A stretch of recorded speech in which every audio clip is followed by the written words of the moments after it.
ਧੰਨ ਵਾਹਿਗੁਰੂ ਸਾਹਿਬ ਜੀ।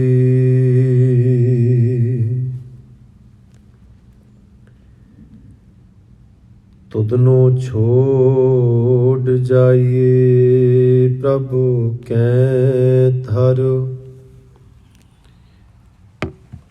ਆਨ ਨਾ ਬੀਆ ਤੇਰੀ ਸੰਸਰੋ।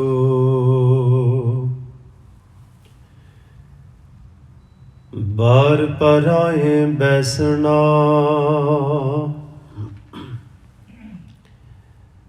ਸਾਈਂ ਮੁਝੇ ਨਾ ਦੇ, ਜੇ ਤੂੰ ਐਵੇਂ ਰਖਸੀ ਜਿਉ ਸ਼ਰੀਰੋਂ ਲੈ। ਧੰਨ ਵਾਹਿਗੁਰੂ ਸਾਹਿਬ ਜੀ।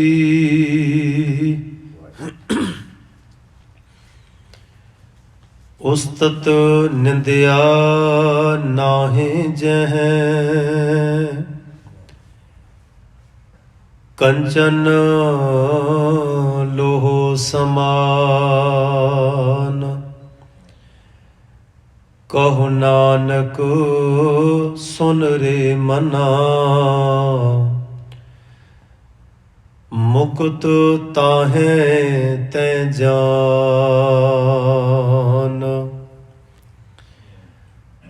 ਹਰਿਕ ਸੋਗ ਜਾ ਕੇ ਨਹੀਂ, ਬੈਰੀ ਮੀਤ ਸਮਾਨ। ਕਹੁ ਨਾਨਕ ਸੁਨ ਰੇ ਮਨਾ, ਮੁਕਤ ਤਾਹੇ ਤੈ ਜਾਨ। ਕਹੋ ਨਾਨਕ ਸੁਨ ਰੇ ਮਨਾ, ਮੁਕਤ ਤਾਹੇ ਤੈ ਜਾਨ।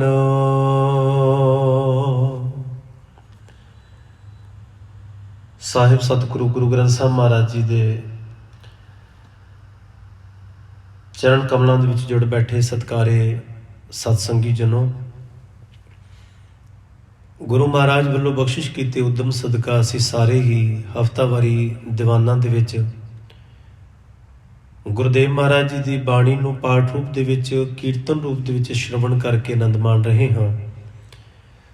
ਸੋ ਆਪ ਜੀ ਨੇ ਜਿੱਥੇ ਸਤਿਕਾਰਯੋਗ ਹਜ਼ੂਰੀ ਜਥੇ ਪਾਸੋਂ ਗੁਰਬਾਣੀ ਕੀਰਤਨ ਸ਼ਰਵਣ ਕੀਤਾ, ਸਤਿਗੁਰੂ ਗੁਰੂ ਤੇਗ ਬਹਾਦਰ ਮਹਾਰਾਜ ਜੀ ਦੇ ਉਚਾਰਨ ਕੀਤੇ ਹੋਏ 57 ਸ਼ਲੋਕਾਂ ਵਿੱਚੋਂ ਇੱਕ ਜਾਂ ਦੋ ਸ਼ਲੋਕ ਦੀ ਵਿਚਾਰ ਗੁਰੂ ਗੋਦ ਵਿੱਚ ਸਾਂਝੀਆਂ ਕਰਨ ਦਾ ਯਤਨ ਕਰਦੇ ਹਾਂ।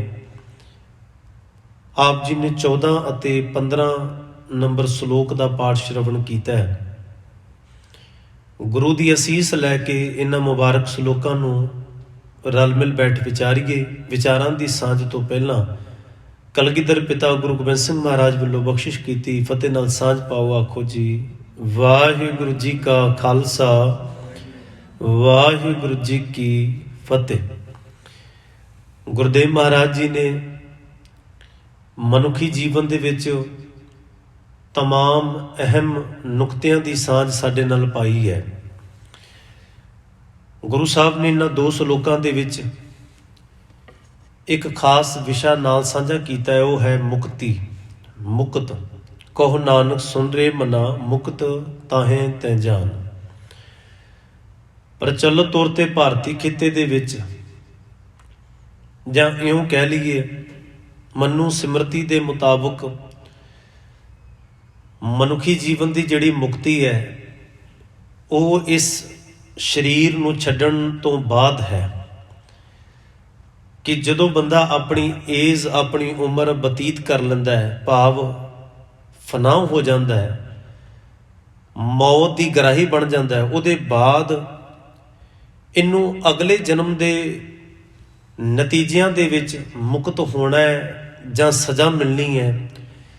ਅਜਿਹਾ ਕੁਝ ਉਹਨਾਂ ਨੇ ਕੁਝ ਨਿਯਮ ਤੇ ਅਸੂਲਾਂ ਦਾ ਬੜਾ ਲੰਮਾ ਚੌੜਾ ਚਿੱਠਾ ਲਿਖਿਆ ਹੈ। ਗੁਰੂ ਗ੍ਰੰਥ ਸਾਹਿਬ ਜੀ ਦੀ ਬਾਣੀ ਨੇ ਇਸੇ ਹੀ ਜੀਵਨ ਦੇ ਉੱਤੇ ਸਾਰਾ ਫੋਕਸ ਦਿਵਾਉਂਦਿਆਂ ਹੋਇਆਂ ਆਪਣੇ ਨਵੀਨ ਖਿਆਲ ਸਮਾਜ ਨੂੰ ਦਿੱਤੇ।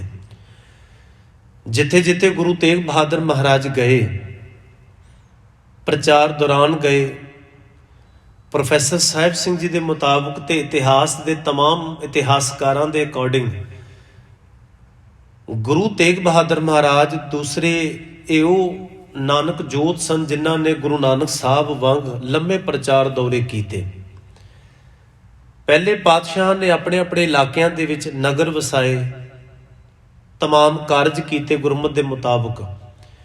ਪਰ ਗੁਰੂ ਨਾਨਕ ਸਾਹਿਬ ਨੇ ਜਿਵੇਂ ਪ੍ਰਚਾਰ ਦੌਰੇ ਕੀਤੇ, ਇਸੇ ਤਰੀਕੇ ਨਾਲ ਗੁਰੂ ਤੇਗ ਬਹਾਦਰ ਮਹਾਰਾਜ ਜੀ ਵੀ ਪ੍ਰਚਾਰ ਦੌਰਿਆਂ ਤੇ ਰਹੇ ਨੇ ਔਰ ਬੜੇ ਲੰਮੇ ਲੰਮੇ ਪੈਂਡੇ ਮਹਾਰਾਜ ਜੀ ਨੇ ਕੀਤੇ ਨੇ। ਸਮਾਜ ਦੇ ਜਿੱਥੇ ਜਿੱਥੇ ਕੁਝ ਮਸਲੇ ਦੇਖੇ, ਮਹਾਰਾਜ ਉਹਨਾਂ ਨੂੰ ਸੁਲਝਾਉਣ ਲਈ ਵੀ ਪਹੁੰਚੇ। ਜਿਵੇਂ ਪਿਛਲੇ ਦਿਨੀ ਵੀ ਵਿਚਾਰ ਸਾਂਝੀ ਕੀਤੀ ਸੀ ਕਿ ਗੁਰੂ ਮਹਾਰਾਜ ਜੀ ਦੀ ਆਪਣੀ ਪਤਨੀ ਮਾਤਾ ਗੁਜਰੀ ਜੀ, ਜੋ ਪਹਿਲਾ ਦਾ ਨਾਮ ਹੈ ਉਹਨਾਂ ਦਾ, ਜਦੋਂ ਪ੍ਰੈਗਨੈਂਟ ਵੀ ਸਨ, ਬੱਚੇ ਨੂੰ ਜਨਮ ਦੇਣ ਵਾਲੇ ਸਨ, ਉਦੋਂ ਵੀ ਗੁਰੂ ਸਾਹਿਬ ਨੇ ਸਮਾਜ ਦੀਆਂ ਸਮੱਸਿਆਵਾਂ ਨੂੰ ਪਹਿਲ ਦਿੱਤੀ।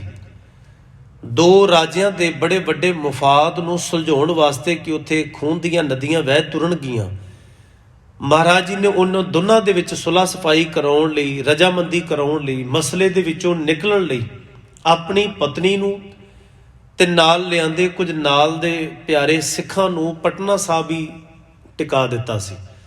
ਆਪ ਮਹਾਰਾਜ ਜੀ ਢਾਕੇ ਵੱਲ ਚਲੇ ਗਏ। ਕਹਿਣ ਤੋਂ ਮੁਰਾਦ ਇੰਨਾ ਹੀ ਹੈ ਕਿ ਗੁਰੂ ਮਹਾਰਾਜ ਜੀ ਦਾ ਮੁੱਖ ਨਿਸ਼ਾਨਾ ਪ੍ਰਚਾਰ ਦੌਰਿਆਂ ਦੇ ਦੌਰਾਨ ਸਮਾਜ ਦੀਆਂ ਸਮੱਸਿਆਵਾਂ ਦੇ ਹੱਲ ਕੱਢਣਾ ਸੀ। ਜਦੋਂ ਗੁਰੂ ਸਾਹਿਬ ਨੇ ਵੇਖਿਆ ਕਿ ਧਾਰਮਿਕ ਤੌਰ ਤੇ ਵੀ ਲੋਕ ਕੁਝ ਫਸੇ ਪਏ ਨੇ, ਇਹਨਾਂ ਨੂੰ ਫਸਾਇਆ ਜਾ ਰਿਹਾ ਹੈ, ਮਾਨਸਿਕਤਾ ਨੂੰ ਗੁਲਾਮ ਕੀਤਾ ਗਿਆ ਹੈ ਔਰ ਜਦੋਂ ਪੀੜ੍ਹੀ ਦਰ ਪੀੜ੍ਹੀ ਲਗਾਤਾਰ ਕੁਝ ਧਾਰਮਿਕ ਅਕੀਦੇ ਬਣ ਜਾਣ, ਵਿਸ਼ਵਾਸ ਬਣ ਜਾਣ, ਤੇ ਬਹੁਤ ਮੁਸ਼ਕਲ ਹੋ ਜਾਂਦਾ ਕਿ ਉਸ ਜਾਲ ਚੋਂ ਨਿਕਲਣਾ। ਪਹਿਲੀ ਗੱਲ ਤੇ ਸਮਝ ਨਹੀਂ ਆਉਂਦਾ ਕਿ ਇਹ ਜਾਲ ਹੀ ਹੈ। ਜਿਹੜੇ ਫਸੇ ਹੋਏ ਪੰਛੀ ਨੂੰ ਇਹੀ ਨਾ ਮਹਿਸੂਸ ਹੋਵੇ ਕਿ ਮੈਂ ਪਿੰਜਰੇ ਦੀ ਕੈਦ ਦੇ ਵਿੱਚ ਹਾਂ, ਉਹਨੂੰ ਉੱਥੇ ਹੀ ਚੂਰੀ ਚੰਗੀ ਲੱਗੇਗੀ। ਮਹਾਰਾਜ ਨੇ ਪਹਿਲਾਂ ਤੇ ਇਹ ਦੱਸਿਆ ਕਿ ਤੁਸੀਂ ਫਸੇ ਪਏ ਹੋ, ਆਲੇ ਦੁਆਲੇ ਦਾ ਮਾਹੌਲ ਵੇਖੋ ਔਰ ਆਪਣੀ ਅਪਣਾ ਚੁੱਕੇ ਵਿਚਾਰਧਾਰਾ ਦੀ ਇੱਕ ਵਾਰੀ ਕਿਤਾਬ ਖੋਲ ਕੇ ਵੇਖੋ ਕਿ ਇਹ ਬਹੁਤ ਵੱਡਾ ਕਿੱਸਾ ਹੈ, ਇੱਕ ਜਾਲ ਹੈ ਜਿਹੜਾ ਸਦੀਆਂ ਤੁਹਾਨੂੰ ਪਿੰਜਰੇ ਵਿੱਚ ਪਾਉਣ ਲਈ ਬੁਣਿਆ ਗਿਆ।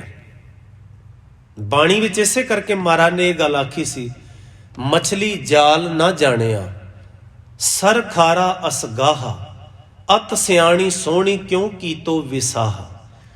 ਆਖਿਰ ਵਿਸ਼ਵਾਸ ਕਿਉਂ ਕੀਤਾ ਜਾਂਦਾ ਹੈ? ਤੁਸੀਂ ਇੱਕ ਮੱਛੀ ਨੂੰ ਵੀ ਵੇਖੋ, ਪਾਣੀ 'ਚੋਂ ਉਹਨੂੰ ਜਦੋਂ ਕੋਈ ਮਛੁਆਰਾ ਕੱਢਣ ਦੀ ਕੋਸ਼ਿਸ਼ ਕਰੇਗਾ ਤੇ ਉਹਨੇ ਜਾਲ ਬਣਾਉਣਾ ਹੈ ਤੇ ਜਾਲ ਦੇ ਵਿੱਚ ਉਹ ਨਿੱਕੇ ਨਿੱਕੇ ਮੋਤੀ ਲਾਉਂਦਾ, ਨਿੱਕੇ ਨਿੱਕੇ ਮਣਕਣੇ ਲਾਉਂਦਾ। ਤੇ ਜਾਂ ਕਦੇ ਤੁਸੀਂ ਝਿਓਰ ਨੂੰ ਵੇਖਿਆ ਹੋਵੇ ਜਿਹੜਾ ਬਿਲਕੁਲ ਪਾਣੀ ਦੇ ਕੰਢੇ ਤੇ ਬੈਠ ਕੇ, ਨਦੀ ਨਹਿਰ ਦੇ ਕੰਢੇ ਤੇ ਬੈਠ ਕੇ ਤੇ ਉਹ ਮੱਛੀ ਨੂੰ ਬਾਹਰ ਕੱਢਦਾ ਤੇ ਉਹਦੇ ਹੱਥ ਵਿੱਚ ਇੱਕ ਲੰਮੀ ਜਿਹੀ ਸੋਟੀ ਹੋਏਗੀ ਤੇ ਉਹਦੇ ਅਗਲੇ ਪਾਸੇ ਇੱਕ ਕੰਡਾ ਲੱਗਾ ਹੋਏਗਾ ਤੇ ਉਹਦੇ ਨਾਲ ਮਾਂਸ ਦਾ ਟੁਕੜਾ ਜੋੜਿਆ ਹੋਏਗਾ, ਭਾਵੇਂ ਉਹ ਕੋਈ ਮਰਿਆ ਹੋਇਆ ਕੀੜਾ ਹੋਵੇ, ਪਰ ਉਹਨੇ ਪਹਿਲਾਂ ਉਹਨੂੰ ਲਾਲਚ ਦੇਣਾ ਹੈ। ਮੱਛੀ ਜਿਹੜੀ ਪਾਣੀ ਦੇ ਵਿੱਚ ਬਿਲਕੁਲ ਆਜ਼ਾਦ ਫਿਜ਼ਾ ਦੇ ਵਿੱਚ ਘੁੰਮ ਰਹੀ ਸੀ, ਉਹ ਆਖਿਰ ਕਿਸੇ ਭਰੋਸੇ ਦੇ ਕਰਕੇ ਹੀ ਉਹਨੇ ਉਹਦੇ ਨਜ਼ਦੀਕ ਆਉਣਾ। ਭਾਈ ਗੁਰਦਾਸ ਜੀ ਨੇ ਵੀ ਆਖਿਆ, ਝੀਵਰ ਘੁੰਡੀ ਮਾਸ ਲਾਏ ਜੋ ਮੱਛੀ ਫਾ ਹੈ। ਮੱਛੀ ਨੂੰ ਫਸਾਉਣ ਦਾ ਤਰੀਕਾ ਹੀ ਇਹ ਹੈ, ਪਹਿਲਾਂ ਲਾਲਚ ਸੁੱਟਿਆ ਜਾਵੇ। ਤੇ ਮਣਕਣੇ ਜਾਲ ਦੇ ਵਿੱਚ ਵੀ ਇਸੇ ਕਰਕੇ ਲਾਏ ਜਾਂਦੇ ਨੇ। ਫਿਰ ਜਿਉਂ ਹੀ ਆਹਟ ਹੁੰਦੀ ਹੈ, ਬਸ ਉਸੇ ਆਹਟ ਦੇ ਵਿੱਚ ਹੀ ਫਸਾਉਣ ਵਾਲਾ ਨੂੰ ਬਾਹਰ ਕੱਢ ਕੇ ਤੜਫਾ ਕੇ ਮਾਰਦਾ। ਧਾਰਮਿਕ ਵੀ ਕੁਝ ਲਾਲਚ ਦਿੱਤੇ ਗਏ ਲੋਕਾਂ ਨੂੰ। ਦੋ ਹੀ ਹਥਿਆਰ ਹਨ ਧਰਮ ਦੀ ਦੁਨੀਆ ਦੇ ਵਿੱਚ ਜਿਹੜੇ ਸਭ ਤੋਂ ਸਕਾਰਤ ਦਿਖੇ ਤੇ ਸਭ ਤੋਂ ਵੱਧ ਵਰਤੇ ਗਏ, ਔਰ ਤਕਰੀਬਨ ਮਤਾਂ ਨੇ ਇਹਨਾਂ ਹਥਿਆਰਾਂ ਨੂੰ ਵਰਤਿਆ ਤੇ ਤਿੱਖਿਆਂ ਰੱਖਿਆ। ਉਹ ਹਨ ਜਾਂ ਤੇ ਲਾਲਚ ਹੈ, ਮਰ ਜਾਣ ਦੇ ਬਾਅਦ ਸਵਰਗ ਦਾ ਬੜਾ ਵੱਡਾ ਇੱਕ ਝਾਂਸਾ ਹੈ, ਇੱਕ ਉਸ ਝੂਰ ਦੇ ਵਾਂਗਰ ਮੱਛੀ ਨੂੰ ਕੱਢਣ ਲਈ ਇੱਕ ਮਾਸ ਦਾ ਟੁਕੜਾ ਲਾਇਆ ਹੋਇਆ, ਉਹਦੇ ਤੇ ਭਰੋਸਾ ਕਰ ਲਿਆ ਜਾਏ। ਸਵਰਗ ਦੇ ਝਾਂਸੇ ਤੇ ਲਾਲਚ ਤੇ ਦੂਸਰੇ ਪਾਸੇ ਨਰਕ ਦੇ ਖੌਫ, ਨਰਕ ਦੇ ਡਰ। ਇਸਲਾਮ ਮਤ ਵਾਲਿਆਂ ਨੇ ਨਾਮ ਹੀ ਬਦਲੇ ਨੇ, ਭਿਸਤ ਤੇ ਦੋਜਕ ਕਹਿ ਕੇ, ਹੈ ਕਹਾਣੀ ਸੇਮ ਹੀ ਉਹੀ ਹੈ। ਤੇ ਜਾਂ ਇਸੇ ਜਨਮ ਦੇ ਵਿੱਚ ਵੀ ਲਾਲਚ ਤੇ ਡਰ ਦਿੱਤੇ ਗਏ ਕਿ ਤੁਸੀਂ ਅਗਰ ਦਾਨ ਥੋੜਾ ਵੀ ਦਿਓਗੇ ਤੇ ਚੌਗਣਾ ਵੱਧ ਫੁੱਲ ਕੇ ਤੁਹਾਨੂੰ ਬੈਕ ਮਿਲੇਗਾ। ਇਹ ਲਾਲਚ ਹੈ। ਅਗਲੇ ਨੇ ਸਿੱਧਾ ਇਹ ਕਹਿ ਕੇ ਨਹੀਂ ਲਿਆ ਕਿ ਸਾਨੂੰ ਲੋੜ ਹੈ ਤੇ ਤੁਸੀਂ ਕੰਟਰੀਬਿਊਸ਼ਨ ਪਾਓ, ਤੁਹਾਨੂੰ ਜ਼ਰੂਰਤ ਹੈ, ਪ੍ਰਬੰਧ ਚਲਾਉਣਾ ਹੈ, ਅਸੀਂ ਤੀਰਥਾਂ ਦਾ ਖਰਚਾ ਕੱਢਣਾ ਹੈ, ਇੱਥੋਂ ਦੇ ਪੁਜਾਰੀਆਂ ਦਾ ਘਰ ਚਲਾਉਣਾ ਹੈ। ਉਹਨਾਂ ਨੇ ਇਹ ਕਹਿ ਕੇ ਕਿਸੇ ਤੋਂ ਦਾਨ ਨਹੀਂ ਲਿਆ। ਜਾਂ ਉਹਨਾਂ ਨੇ ਇਹ ਨਹੀਂ ਆਖਿਆ ਜਿਵੇਂ ਸਿਧਾਂਤ ਦੇ ਵਿੱਚ ਹੈ, ਗੁਰੂ ਸਿਧਾਂਤ ਦੇ ਵਿੱਚ, ਕਿ ਗਰੀਬ ਦਾ ਮੂੰਹ ਗੁਰੂ ਦੀ ਗੋਲਕ। ਉਹਨਾਂ ਨੇ ਦਾਨ ਦੇ ਪਿੱਛੇ ਵੀ ਇੱਕ ਲੰਮੀ ਕਹਾਣੀ ਲਿਖੀ ਕਿ ਕਿਸ ਕਿਸ ਕਿਸਮ ਦਾ ਦਾਨ ਦੇਣ ਨਾਲ ਕਿਹੜੀ ਕਿਹੜੀ ਕਿਸਮ ਦਾ ਉਹ ਦਾਨ ਫਲੀਭੂਤ ਹੋ ਕੇ ਬੈਕ ਆਉਂਦਾ। ਤੁਸੀਂ ਪਾਣੀ 'ਚ ਪੜੋ ਇਹਦੇ 'ਚੋਂ ਕਿਵੇਂ ਕੱਢਿਆ ਗਿਆ ਲੋਕਾਂ ਨੂੰ। ਭਗਤ ਕਬੀਰ ਸਾਹਿਬ, ਭਗਤ ਰਵਿਦਾਸ ਸਾਹਿਬ ਬਨਾਰਸ ਦੇ ਖਿੱਤੇ 'ਚ ਰਹੇ ਨੇ ਬੜਾ ਲੰਮਾ ਸਮਾਂ, ਕਿਉਂਕਿ ਉੱਥੇ ਹੀ ਉਹਨਾਂ ਦਾ ਜਨਮ ਹੋਇਆ, ਉੱਥੇ ਹੀ ਪਾਲਣਾ ਹੋਈ, ਵੱਡੇ ਹੋਏ। ਉਹਨਾਂ ਨੇ ਸਾਰਾ ਮਾਹੌਲ ਅੱਖੀਂ ਦੇਖਿਆ ਸੀ। ਉਹਨਾਂ ਦੀ ਬਾਣੀ ਵਿੱਚ ਇਹੋ ਜਿਹੇ ਬੜੇ ਜ਼ਿਕਰ ਨੇ ਜਿਹਦੇ ਵਿੱਚ ਲਿਖਿਆ, ਅਸ ਦਾਨ, ਗੱਜ ਦਾਨ, ਸੇਜਾ ਨਾਰੀ, ਭੂਮ ਦਾਨ, ਐਸੋ ਦਾਨ ਨਿਤ ਨਿਤ ਹੈ ਕੀਜੈ, ਰਾਮ ਨਾਮ ਸਰ ਤਉ ਨਾ ਪੂਜੈ। ਗੱਲ ਬਣੇਗੀ ਨਹੀਂ ਏਦਾਂ। ਤੁਹਾਨੂੰ ਜੋ ਕਹਿ ਕੇ ਦਾਨ ਲਿਆ ਜਾ ਰਿਹਾ ਨਾ, ਅਸ ਦਾਨ, ਗੱਜ ਦਾਨ, ਗੱਜ ਕਹਿੰਦੇ ਨੇ ਹਾਥੀ ਨੂੰ, ਅਸ ਕਹਿੰਦੇ ਨੇ ਘੋੜੇ ਨੂੰ, ਘੋੜੇ ਵੀ ਦਾਨ ਹੋਏ। ਹੁਣ ਜ਼ਰੂਰਤ ਤੇ ਬੰਦੇ ਦੀ ਆਪਣੀ ਸੀ ਕਿ ਘਰ ਘੋੜਾ ਚਾਹੀਦਾ, ਹਾਥੀ ਦੀ ਸਵਾਰੀ ਕਰਨੀ ਹੈ। ਜ਼ਰੂਰਤਾਂ ਹੋਣ ਤਾਂ ਸਿੱਧੇ ਸਿੱਧੇ ਸਮਾਜ ਨੂੰ ਕਿਹਾ ਜਾਵੇ ਜੀ ਮੈਨੂੰ ਜ਼ਰੂਰਤ ਹੈ ਫਲਾਣੀ ਚੀਜ਼ ਦੀ, ਤੇ ਲੋਕੀ ਫੈਸਲਾ ਕਰਨਗੇ। ਔਰ ਖਿਮਾ ਕਰਿਓ, ਇਹ ਕੋਈ ਵਿਚਾਰਾਂ ਜਾਂ ਇਹ ਜਾਲ ਕਟਿਆ ਹੀ ਨਹੀਂ ਗਿਆ, ਇਹ ਖਤਮ ਨਹੀਂ ਹੋਈਆਂ ਗੱਲਾਂ, ਇਹ ਹੁਣ ਵੀ ਜਾਰੀ ਨੇ। ਲਗਾਤਾਰ ਰੂਪ ਵਟਾ ਲਿਆ ਜਾਂਦਾ, ਬਸ ਸ਼ਬਦਾਵਲੀ ਬਦਲ ਦਿੱਤੀ ਜਾਂਦੀ ਹੈ, ਰੂਪ ਵਟੇ ਜਾਂਦੇ ਨੇ। ਲੋਕਾਂ ਨੂੰ ਸਮਝ ਨਹੀਂ ਆਉਂਦਾ ਕਿ ਜਾਲ ਉਹੀ ਹੈ। ਅਸਲ ਦੇ ਵਿੱਚ ਜਾਲ ਦਾ ਨਾਮ ਹੀ ਚੇਂਜ ਹੋਇਆ ਹੈ। ਕਿ ਆ ਥੋੜੇ ਚਿਰ ਪਹਿਲਾਂ ਤੁਸੀਂ ਦੇਖਿਆ ਨਹੀਂ, ਫੋਰਨ ਕੰਟਰੀ ਦੇ ਵਿੱਚ ਹੀ, ਮੈਂ ਨਾ ਭੁੱਲਦਾ ਹੋਵਾਂ ਤੇ 3, 4, 5 ਸਾਲ ਦੇ ਵਿੱਚ ਦੀ ਗੱਲ ਹੈ, ਕੈਲੀਫੋਰਨੀਆ ਦੇ ਵਿੱਚ ਹੀ ਇੱਥੇ ਇੱਕ ਦੇਹਧਾਰੀ ਡੇਰੇਵਾਦ ਬਾਬੇ ਨੇ ਲੋਕਾਂ ਨੂੰ ਇਹ ਭਰਮਾਇਆ ਕਿ ਗੁਰੂ ਗ੍ਰੰਥ ਸਾਹਿਬ ਜੀ ਨੂੰ ਹਮੇਸ਼ਾ ਹੀ ਗੁਰਦੁਆਰੇ ਦੀ ਚਾਰ ਦੀਵਾਰੀ 'ਚ ਰੱਖੀਦਾ। ਅਸੀਂ ਵੀ ਆਊਟਿੰਗ ਕਰਨ ਜਾਂਦੇ ਹਾਂ, ਬਾਹਰ ਜਾਂਦੇ ਹਾਂ, ਸੈਰ ਸਪਾਟੇ ਦਾ ਸਾਡਾ ਮਨ ਕਰਦਾ, ਤੇ ਬਕਾਇਦਾ ਇੱਕ ਹੈਲੀਕਾਪਟਰ ਕੀਤਾ ਗਿਆ। ਅੱਜ ਵੀ ਵੀਡੀਓ YouTube 'ਚ ਪਈ ਹੋਈ ਆ। ਹੈਲੀਕਾਪਟਰ ਬੁੱਕ ਕੀਤਾ ਗਿਆ, ਗੁਰੂ ਗ੍ਰੰਥ ਸਾਹਿਬ ਨੂੰ ਅਗਲੇ ਨੇ ਨਾਲ ਲੈ ਕੇ, ਤੇ ਪੂਰਾ ਆਖਿਆ ਕਿ ਗੁਰੂ ਗ੍ਰੰਥ ਸਾਹਿਬ ਜੀ ਨੂੰ ਅਸੀਂ ਪੂਰੀ ਸਿਟੀ ਵਿਖਾਉਣਾ ਚਾਹੁੰਦੇ ਹਾਂ। ਹੁਣ ਵੇਖੋ, ਮਨ ਆਪਣਾ ਘੁੰਮਣ ਦਾ, ਨਾਮ ਗੁਰੂ ਗ੍ਰੰਥ ਸਾਹਿਬ ਜੀ ਦਾ।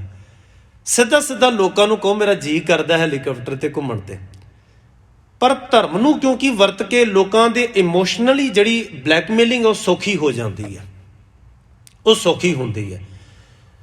ਜ਼ਰੂਰਤਾਂ ਆਪਣੇ ਘਰ ਦੀਆਂ ਆਪਣੀਆਂ ਲੋੜਾਂ ਹੁੰਦੀਆਂ ਨੇ। ਕਿਸੇ ਪੁਸਤਕ ਵਿੱਚ ਮੈਂ ਗੱਲ ਪੜ੍ਹੀ ਸੀ ਕਿ ਇੱਕ ਜ਼ਮੀਂਦਾਰ ਨੂੰ, ਕਿਉਂਕਿ ਤੁਸੀਂ ਪਿੰਡਾਂ ਵਿੱਚ ਵੀ ਵੇਖਿਆ ਹੋਏਗਾ, ਉੱਥੇ ਜੋਤਸ਼ੀ ਪਾਡੇ ਪੰਡਤ ਅਕਸਰ ਹੀ ਜਿਹੜੇ ਖਾਸ ਕਰਕੇ ਪੱਤਰੀਆਂ ਖੋਲਣ ਵਾਲੇ ਵੀ ਹੁੰਦੇ ਸਨ, ਉਹਨਾਂ ਦੀਆਂ ਹੱਟੀਆਂ ਦੁਕਾਨਾਂ ਹੁੰਦੀਆਂ ਸਨ, ਉਹਨਾਂ ਤੋਂ ਪੁੱਛ ਕੇ ਲੋਕੀ ਕੰਮ ਕਰਦੇ ਨੇ ਆਪਣੇ।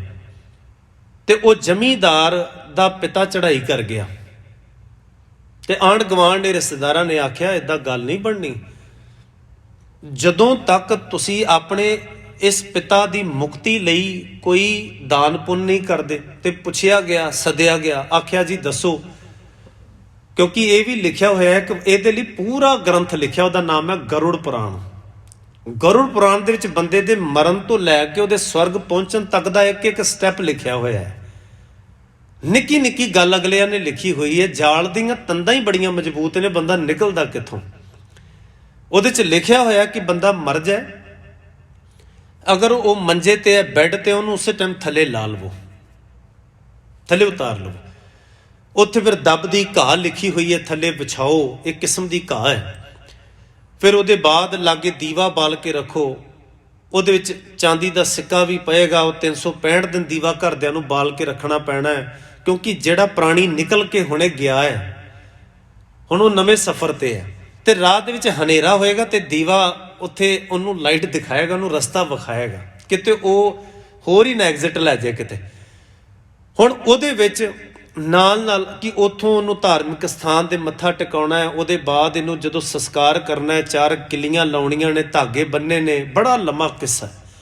ਮੁੱਖ ਦੀ ਗੱਲ ਉਹਦੇ ਵਿੱਚ ਇਹ ਗੱਲ ਹੈ ਕਿ ਵਿਸ਼ਨੂੰ ਜੀ ਦੀ ਸਵਾਰੀ ਸੀ ਗਰੁੜ, ਤੇ ਉਹਨਾਂ ਨੇ ਸਵਰਗ ਦੀਆਂ ਬਾਤਾਂ ਗਰੁੜ ਨੂੰ ਦਸੀਆਂ, ਰਾਤ ਦੀਆਂ, ਮਨੁੱਖ ਦੇ ਮਰ ਜਾਣ ਦੇ ਬਾਅਦ ਦੀਆਂ, ਤੇ ਉਹ ਗਰੁੜ ਨੂੰ ਜਿਹੜੀ ਸਾਰੀ ਕਹਾਣੀ ਬੰਦੇ ਦੀ ਸੁਣਾਈ, ਉਹ ਗ੍ਰੰਥ ਬਣਿਆ ਗਰੁੜ ਪੁਰਾਣ। ਤੇ ਉਹਦੇ ਵਿੱਚ ਇਹ ਗੱਲ ਦਰਜ ਹੋਈ ਹੈ ਕਿ ਰਾਤ ਵਿੱਚ ਇੱਕ ਨਦੀ ਆਉਂਦੀ ਹੈ, ਉਸ ਨਦੀ ਦਾ ਨਾਮ ਹੈ ਤਰਨੀ ਨਦੀ। ਉਹਨੂੰ ਤਰਨਾ ਪਏਗਾ, ਲੰਘਣਾ ਪਏਗਾ, ਤੇ ਉਹ ਬੰਦਾ ਲੰਘ ਨਹੀਂ ਪਾਉਂਦਾ, ਉੱਥੇ ਹੀ ਵਿੱਚ ਰਹਿ ਜਾਂਦਾ, ਡੁਬਕੀਆਂ ਖਾ ਜਾਂਦਾ ਹੈ। ਇਸ ਕਰਕੇ ਉਸ ਮਰੇ ਹੋਏ ਪ੍ਰਾਣੀ ਦਾ ਖਾਸ ਕਰਕੇ ਪੁੱਤਰ ਲਫ਼ਜ਼ ਵੀ ਮੰਨਿਆ ਗਿਆ ਵਿਦਵਾਨਾਂ ਵੱਲੋਂ। ਇਹ ਵੀ ਤਰਨ ਤੋਂ ਲੈ ਕੇ ਆਇਆ, ਪੁੱਤਰ ਜਿਹੜਾ ਤਰਾਉਣ ਵਾਲਾ ਹੋਵੇ। ਸੋ ਉੱਥੇ ਫਿਰ ਆਖਿਆ ਗਿਆ ਕਿ ਜੇ ਪੁੱਤਰ ਜਿਹੜਾ ਉਹ ਗਾਂ ਅਗਰ ਭੇਟ ਕਰਦਾ ਹੈ, ਤੇ ਜਿਹੜਾ ਚਲਾ ਗਿਆ ਪ੍ਰਾਣੀ ਹੈ ਉਹ ਗਾਂ ਦੀ ਪੂਛ ਫੜ ਕੇ ਉਹ ਨਦੀ ਸੌਖੀ ਨਿਕਲ ਜਾਂਦਾ। ਹੁਣ ਤੁਸੀਂ ਵੇਖੋ, ਚਾਹੀਦੇ ਤੇ ਸੇ ਆਪਣੇ ਘਰ ਗਾਂ, ਤੇ ਮਰਨ ਦੇ ਬਾਅਦ ਉਸ ਬੰਦੇ ਨੂੰ ਕਿਵੇਂ ਪੂਛ ਫੜਾਤੀ ਅਗਲਿਆਂ ਨੇ। ਸਿੱਧਾ ਨਹੀਂ ਸੀ ਨਾ ਕਹਿ ਸਕਦਾ ਪੁਜਾਰੀ ਕਿ ਬਈ ਮੈਨੂੰ ਗਾਂ ਦੀ ਲੋੜ ਹੈ, ਗਾਂ ਚਾਹੀਦੀ ਹੈ, ਨਹੀਂ। ਸੋ ਪੁਸਤਕ ਵਾਲੇ ਰਾਈਟਰ ਨੇ ਗੱਲ ਲਿਖੀ, ਉਹ ਕਹਿੰਦਾ ਕਿ ਜ਼ਮੀਂਦਾਰ ਦਾ ਪਿਤਾ ਚੜ੍ਹਾਈ ਕਰ ਗਿਆ, ਤੇ ਉਹਨਾਂ ਨੂੰ ਕਿਹਾ ਗਿਆ ਕਿ ਕੁਝ ਦਾਨ ਪੁੰਨ ਕਰਨਾ ਪੈਣਾ, ਪੁੱਛਗਿੱਛ ਕਰੋ। ਜਦੋਂ ਪੁੱਛਿਆ ਗਿਆ ਤੇ ਸਵਰਗ ਤੱਕ ਪਹੁੰਚਾਉਣ ਦਾ ਜਿਹੜਾ ਏਜੰਟ ਸੀ, ਜਿਹਨੂੰ ਅਸੀਂ ਪੰਡਤ, ਬ੍ਰਾਹਮਣ, ਪੁਜਾਰੀ, ਗਿਆਨੀ ਜਿਹੜੇ ਮਰਜ਼ੀ ਸ਼ਬਦ ਦੇ ਦਈਏ, ਕਾਜ਼ੀ, ਮੌਲਾਣਾ, ਇਹ ਲਫ਼ਜ਼ ਵੱਖਰੇ ਵੱਖਰੇ ਨੇ, ਹੈ ਕਹਾਣੀ ਸਾਰੀ ਉਹੀ ਹੈ। ਹੁਣ ਬਦਲਾ ਰੂਪ ਸਾਡਾ ਵੀ ਉਹੀ ਹੈ, ਰੂਪ ਵੱਟੇ ਨੇ, ਨਾਮ ਵੱਖਰੇ ਵੱਖਰੇ ਨੇ, ਹੈ ਸਾਰੀ ਏਜੰਟ ਨੇ। ਹੁਣ ਉਹ ਕਹਿੰਦਾ ਜੀ ਪਹੁੰਚਾ ਕੇ ਆਉਣਾ, ਪਰ ਗਾਂ ਦੇਣੀ ਪੈਣੀ ਹੈ ਤੁਹਾਨੂੰ। ਜ਼ਮੀਂਦਾਰ ਨੇ ਆਖਿਆ ਕੋਈ ਗੱਲ ਨਹੀਂ। ਘਰ ਦੇ ਕਹਿੰਦੇ ਇੱਕੋ ਇੱਕ ਤੇ ਗਾਂ ਹੈ ਸਾਡੇ ਕੋਲ, ਉਹਦੇ ਨਾਲ ਹੀ ਘਰ ਦਾ ਸਰਦਾ। ਉਹ ਕਹਿੰਦਾ ਕੋਈ ਗੱਲ ਹੀ ਨਹੀਂ, ਦੇ ਦਿੱਤੀ, ਅਗਲਾ ਲੈ ਗਿਆ।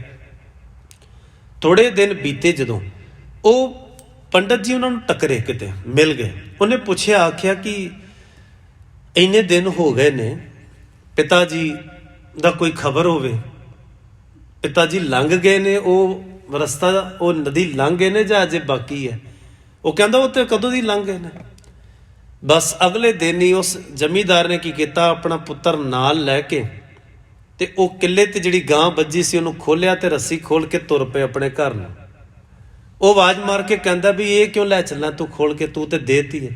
ਉਹ ਕਹਿੰਦਾ ਜਦੋਂ ਨਦੀ ਲੰਘ ਗਏ ਨੇ, ਹੁਣ ਤੇ ਕੰਮ ਖਤਮ ਹੋ ਗਿਆ, ਹੁਣ ਇਹਦਾ ਤੂੰ ਆਪਣੇ ਘਰ ਕੀ ਕਰਨਾ? ਹੁਣ ਤੇ ਕੰਮ ਮੁੱਕ ਗਿਆ ਨਾ ਸਵਾਰੀ ਦਾ, ਜਿਹਨੂੰ ਪਹੁੰਚਾਉਣਾ ਸੀ ਉਹ ਤੇ ਪਹੁੰਚ ਗਿਆ, ਹੁਣ ਤੇ ਵਾਪਸ ਕਰੋ ਸਵਾਰੀ ਸਾਡੀ।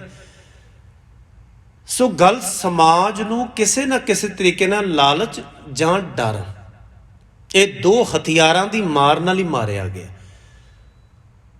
ਭਗਤ ਸਾਹਿਬਾਨਾਂ ਨੇ, ਗੁਰੂਦੇਵ ਮਹਾਰਾਜ ਜੀ ਨੇ ਥਾਂ ਥਾਂ ਜਾ ਕੇ ਲੋਕਾਂ ਨੂੰ ਹਕੀਕਤ ਦੱਸੀ, ਸਚਾਈ ਦੱਸੀ, ਔਰ ਇਸ ਵਿਸ਼ੇ ਤੋਂ ਵੀ ਜਾਣੂ ਕਰਾਇਆ ਕਿ ਮੁਕਤੀ ਤਾਂ ਹੈ, ਪਰ ਬਾਣੀ ਕਹਿੰਦੀ ਹੈ ਜੀਵਨ ਮੁਕਤ, ਜੀਵਨ ਮੁਕਤੀ।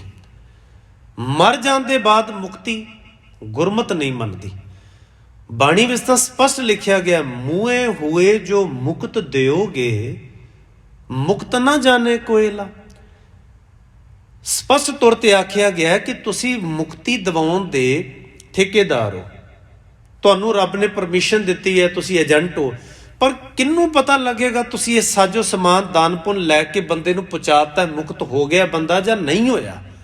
ਮੂਏ ਹੋਏ ਜੋ ਮੁਕਤ ਦਿਓਗੇ, ਮੁਕਤ ਨਾ ਜਾਣੇ ਕੋਇਲਾ, ਕੀ ਗਰੰਟੀ ਹੈ ਇਹਦੀ? ਬੇਣੀ ਕਹੇ ਸੁਨੋ ਰੇ ਭਗਤੋ, ਮਰਨ ਮੁਕਤ ਕਿਨ ਪਾਈ, ਮਰਨ ਬਾਅਦ ਕਿੰਨੇ ਮੁਕਤੀ ਪਾਈ ਹੈ ਬਈ।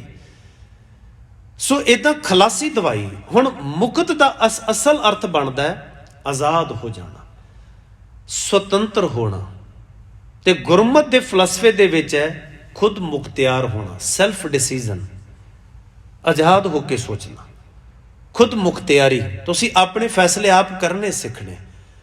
ਜੀਵਨ ਦੇ ਵਿੱਚ ਤੁਸੀਂ ਕਿਵੇਂ ਸੰਗਰਾਮ ਦੇ ਮੈਦਾਨ 'ਚ ਉਤਰਨਾ ਹੈ, ਤੁਸੀਂ ਕਿਵੇਂ ਸੰਘਰਸ਼ ਕਰਨਾ ਹੈ, ਸਮੱਸਿਆਵਾਂ ਨੂੰ ਫੇਸ ਕਿਵੇਂ ਕਰਨਾ ਹੈ, ਪੂਰੇ ਮੈਂਟਲੀ ਤੌਰ ਤੇ ਆਪਣੀ ਸੋਚ ਨੂੰ ਉਚੇਰੇ ਲਿਜਾ ਕੇ ਤੁਸੀਂ ਸਮਾਜ ਦੀਆਂ ਤਮਾਮ ਵਿਚਾਰਾਂ, ਜਿਹਦੇ 'ਚ ਉਸਤਤ ਵੀ ਆਏਗੀ, ਨਿੰਦਾ ਵੀ ਆਏਗੀ, ਖਿਲਾਫੀਅਤ ਵੀ ਆਏਗੀ, ਖੁਸ਼ਾਮਦ ਵੀ ਆਏਗੀ, ਇਹ ਸਾਰੇ ਤੋਂ ਉੱਚੇ ਉੱਠ ਕੇ ਫੈਸਲੇ ਕਰਨੇ।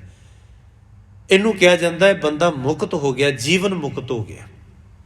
ਇਸ ਸ਼ਲੋਕ ਵਿੱਚ ਵੀ ਮਹਾਰਾਜ ਨੇ ਇਹੀ ਆਖਿਆ, ਉਸਤਤ ਨਿੰਦਿਆ ਨਾਹੇ ਜਹ, कंचन लोहो समान, कहो नानक सुन रे मना, मुकत ताहे तै जान। असल वो मुकत है, जीवन मुकत है, वो मनुख आज़ाद है, स्वतंत्र है, जड़ा उस्तत ते निंदा दे घेरे च नहीं आउंदा।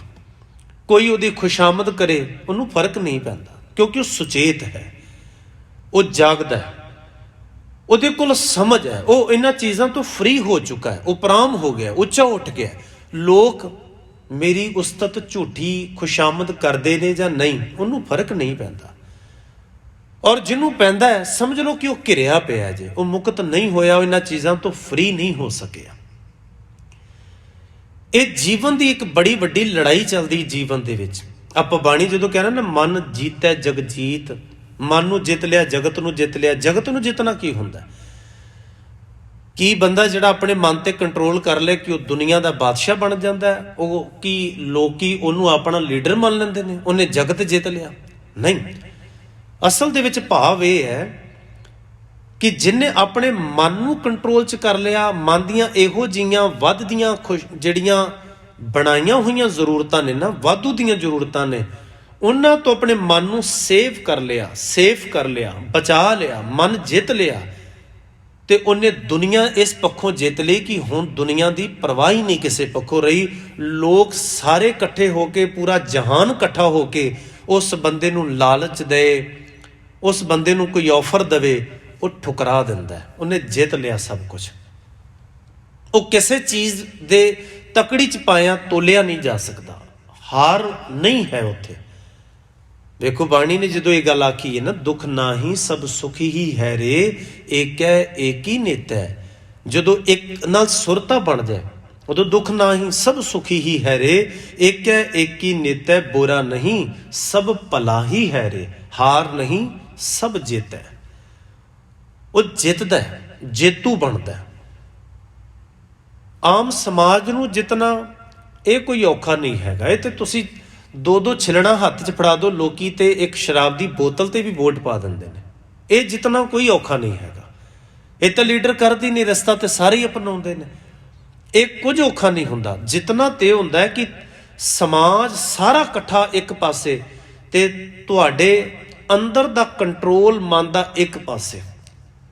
ਤੁਸੀਂ ਕਿਸੇ ਦੇ ਬਹਿਕਾਵੇ 'ਚ ਨਹੀਂ ਆ ਸਕਦੇ। ਕੋਈ ਰਲ ਕੇ ਡਰ ਦੇਣ, ਤੁਸੀਂ ਡਰੋ ਨਾ, ਬੇਖੌਫ ਹੋ ਜਾਓ, ਉਪਰਾਮ ਹੋ ਜਾਓ, ਡਰ ਕਬੂਲ ਹੀ ਨਾ ਕਰੋ। ਇੱਕ ਪਾਸੇ ਕਲਗੀਧਰ ਮਹਾਰਾਜ ਤੇ ਇੱਕ ਪਾਸੇ ਕੁੱਲ ਭਾਰਤੀ ਹਕੂਮਤ, ਪਹਾੜੀ ਰਾਜੇ ਵਿਦ ਸਮੇਤ। ਪਰ ਕੀ ਮਹਾਰਾਜ ਨੂੰ ਡਰਾ ਲਿਆ ਅਗਲੇ ਨੇ ਘੇਰਾ ਪਾ ਕੇ? ਡਰਾਇਆ ਨਹੀਂ ਜਾ ਸਕਦਾ। ਜਦੋਂ ਲਾਲਚ ਦੀ ਗੱਲ ਆਉਂਦੀ ਤੇ ਤੁਸੀਂ ਭਾਈ ਤਾਰੂ ਸਿੰਘ ਜੀ ਨੂੰ, ਭਾਈ ਮਨੀ ਸਿੰਘ ਜੀ ਨੂੰ, ਸਾਹਿਬਜ਼ਾਦਿਆਂ ਦੇ ਜੀਵਨ ਨੂੰ ਪੜ੍ਹ ਲਵੋ। ਕਿੰਨੇ ਕਿੱਡੇ ਵੱਡੇ ਆਫਰ ਦਿੱਤੇ ਅਗਲਿਆਂ ਨੇ। ਕੀ ਉਹਨਾਂ ਦੇ ਮਨ ਨੂੰ ਅਗਲਿਆਂ ਨੇ ਡਰਾ ਲਿਆ? ਡਿੱਗ ਗਿਆ ਉਹਨਾਂ ਦਾ ਮਨ? ਡਿੱਗਦਾ ਨਹੀਂ ਹੈਗਾ।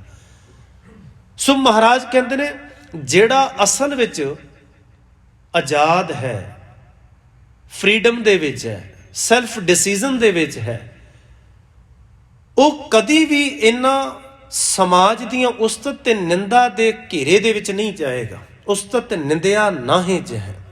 ਜਹ ਦਾ ਅਰਥ ਹੈ ਜਿਸ ਮਨੁੱਖੀ ਜੀਵਨ ਦੇ ਨੇੜੇ ਚੀਜ਼ਾਂ ਆਉਣ ਦੀਆਂ ਹੀ ਨਹੀਂ ਹੈਗੀਆਂ, ਉਸਤਤ ਦੀ ਉਹਨੂੰ ਪਰਵਾਹ ਨਹੀਂ ਹੁੰਦੀ।